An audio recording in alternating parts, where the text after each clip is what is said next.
পশ্চিমবঙ্গের বর্ডার সন্নিহিত সমস্ত থানাগুলিতে এই আইন দেশের স্বার্থে, পশ্চিমবঙ্গের স্বার্থে আমরা আজ থেকে কার্যকর করলাম। ভারত সরকারের পক্ষ থেকে 14/5/2025 যারা অবৈধ বাংলাদেশি অনুপ্রবেশকারী তাদেরকে সরাসরি বিএসএফ এর হাতে হ্যান্ডওভার করার জন্য একটি নির্দেশিকা এবং তার সঙ্গে হ্যান্ডওভারের আইন ভারত সরকারের পক্ষে under secretary government of India Pratap Singh Rawat পাঠিয়েছিলেন। পশ্চিমবঙ্গের আগের সরকার একদিকে শরণার্থীদের সিএএ দেওয়ার ক্ষেত্রে বিরোধিতা করেছে, অন্যদিকে এই গুরুত্বপূর্ণ সুযোগ বা আইন ভারত সরকার যেটা দিয়েছিলেন তাকে কাজে লাগেননি। আজ থেকে আমরা এই আইন কার্যকর করলাম।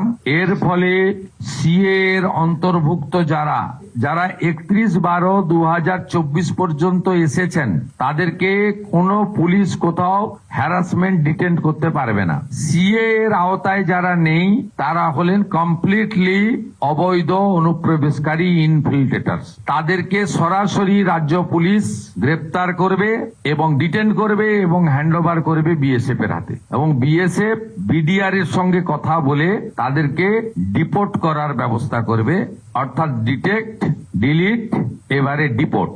পশ্চিমবঙ্গের বর্ডার সন্নিহিত সমস্ত থানাগুলিতে এই আইন দেশের স্বার্থে, পশ্চিমবঙ্গের স্বার্থে আমরা আজ থেকে কার্যকর করলাম।